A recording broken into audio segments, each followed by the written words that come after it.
Saudações! Essa é a terceira videoexposição de um conjunto de 4 que conforma o minicurso remoto de atualização sobre condução de crises e gabinetes de crises, promovido pelo Laboratório de Apoio Integrado em Saúde Coletiva, o LAISC, da Universidade Federal do Rio Grande do Sul, a partir da atividade de extensão Praxis SUS, sob a minha responsabilidade, professor Alcides Miranda. Nas duas primeiras videoexposições, nós lidamos com algumas noções básicas sobre gabinetes de crise, sobre componentes imprescindíveis aos gabinetes de crise, e agora nós vamos versar sobre uma conformação logística, uma arquitetura para os gabinetes de crise em rede. Também foi afirmado em videoexposições anteriores que em situações críticas, existem circunstâncias excepcionais que exigem medidas excepcionais. Isso faz parte de toda crise. Entretanto, a adoção dessas medidas excepcionais pode se dar de forma impositiva, centralizada, vertical, muitas vezes autoritária, sob a coordenação ou a governança de corporações, portanto uma governança intercorporativa, mas também pode ocorrer de uma forma cooperativa, descentralizada, com a participação de vários entes e sob autoridade coordenada. Evidentemente que há uma série de discussões sobre o que seria mais ágil, o que seria mais prático em condições críticas. Quando uma pessoa chega numa emergência de um hospital, ela não vai estar com risco iminente de morte, não vai estar preocupada com relação equipe de saúde, usuário, ou médico, paciente. Ela vai estar preocupada com uma intervenção imediata que salve a vida dela. Então, muitas vezes, essa noção de que nos casos de crise a intervenção ela tem que se dar de forma ágil e muitas vezes e até impositiva, tende a justificar muitas vezes posturas e atitudes autoritárias, em razão dessa justificativa da premência, da necessidade de agilidade. Por outro lado, as decisões mais participativas ou as decisões mais descentralizadas que implicam na cooperação entre vários entes, poderia demandar mais tempo, mas existem arranjos, existem modalidades organizativas que podem facilitar que mesmo num processo mais participativo, em termos de compartilhamento de recursos, compartilhamento de decisões, é possível se estabelecer uma maior agilidade para as decisões e para os encaminhamentos práticos, de uma forma geral. E essa é a tese que justifica, essa proposição de que os gabinetes de crise, principalmente em condições abrangentes, em situações abrangentes, eles podem se organizar em redes cooperativas. E no caso, você é um pouco repetitivo, mas principalmente em países com regimes federativos, eu estou me referindo evidentemente aqui à questão da institucionalidade governamental, isso se torna necessário. O Brasil, por exemplo, tem 3 entes federativos, 5.570 municípios, dos quais em torno de 46% tem menos de 10 mil habitantes. Se eu fizer um corte de 25 mil habitantes, quase 75% dos municípios brasileiros têm menos de 25 mil habitantes. No outro extremo, eu tenho 1/3 da população vivendo em 50 municípios que têm maiores portes populacionais.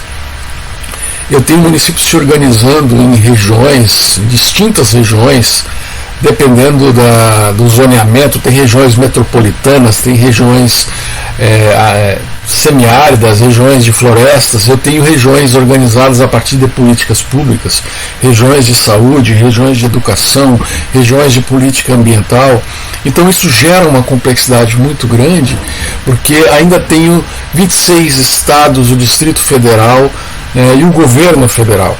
Então, numa condição dessa, extremamente complexa de um regime federativo, a opção, né, por uma condução de crises que leve em conta essa complexidade, que opere sob autoridade coordenada e modos de governança cooperativa, me parece que podem ser muito mais efetivas em vários aspectos, que a gente pode rapidamente conversar e trabalhar. Então, o que seria, né, a questão dos gabinetes de crise? Nos módulos anteriores, né, nós versamos sobre as noções do gabinete de crise, os componentes funcionais e decisórios imprescindíveis aos gabinetes de crise e, evidentemente, qualquer instituição ou cada instituição pode criar um gabinete de crise, né, seja da melhor forma, da forma programada, da forma preparada com legislação antecedente, com pessoal treinado, seja de forma improvisada por ocasião do intercurso das crises. Mas se cada instituição cria um gabinete de crise que vai operar isoladamente, nós temos aí uma configuração fragmentada, e às vezes com desperdício de recursos, às vezes com medidas que podem ser contraditórias e criar uma série de dificuldades.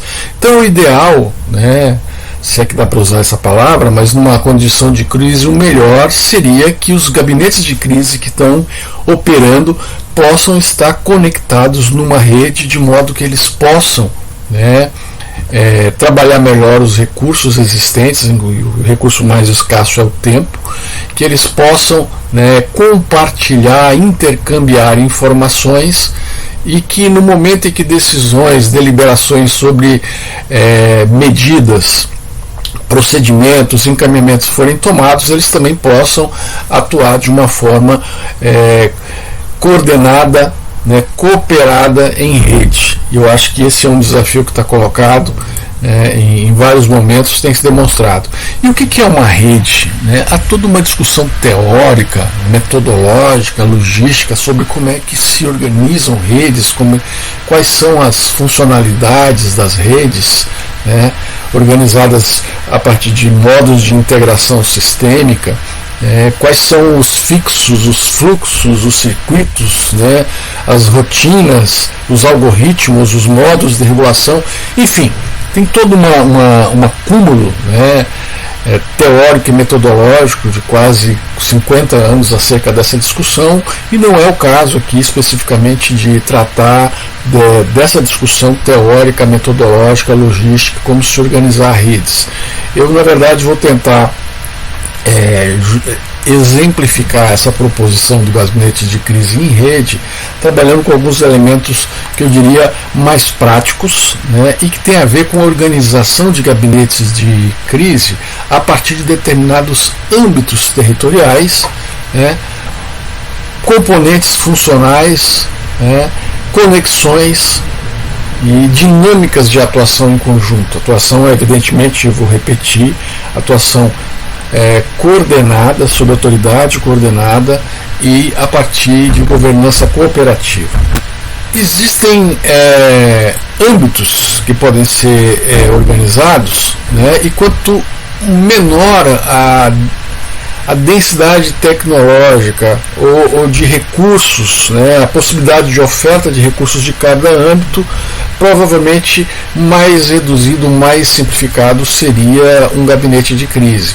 Quanto maior densidade tecnológica, maior disponibilidade de pessoal treinado, pessoal especializado, o gabinete de crise pode ser organizado a partir de todos os seus componentes, monitoramento, processamento técnico e político de problemas, consultorias técnicas, instâncias decisórias, comunicação, enfim, todos os componentes que são necessários aos gabinetes de crise. Na verdade, o que nós convencionamos chamar de âmbito local é aquele espaço territorial onde vive uma população que tem características de proximidade, de visibilidade, de cotidianeidade. São pessoas que estão se esbarrando cotidianamente uma dinâmica social próxima, e o âmbito local ele pode ser tanto uma comunidade rural, um município de pequeno porte populacional, como pode ser um bairro de uma grande cidade, né, ou um adensamento populacional de uma grande cidade. Nesses locais, né, geralmente a disponibilidade de pessoal, principalmente pessoal especializado, a densidade tecnológica tende a ser menor. E é possível que nesses âmbitos locais se possa organizar gabinetes de crise que operem pelo menos com dois componentes que são imprescindíveis, que é o componente do monitoramento, né, obtenção de dados e informações, um rápido processamento metodológico, se for informação quantitativa, transformar o dado numa informação comparável, num indicador, num índice, e passar essa informação para ser analisada em outras instâncias. E também o componente da comunicação, que é imprescindível porque ele tem duas vias, né? Ele gera informações, mas ele também recebe informações de outros âmbitos e difunde essas informações principalmente para o domínio público, para as populações que vivem no entorno desses âmbitos locais. Portanto, nos âmbitos locais é possível se organizar gabinetes de crise, pelo menos com os componentes do monitoramento e da comunicação. Os municípios, né, se organizam em regiões, como foi dito antes, em micro-regiões, quando é um conjunto pequeno de municípios, em macro-regiões, quando é um conjunto maior de municípios. E no caso dos bairros nas grandes cidades, eles se organizam em distritos ou arranjos territoriais geopolíticos similares aos distritos. E nesses âmbitos, né, eu tenho aí uma conjunção de gabinetes de crise local, e eu posso organizar no âmbito regional um gabinete de crise que já pode contar com o processamento técnico e político das informações monitoradas.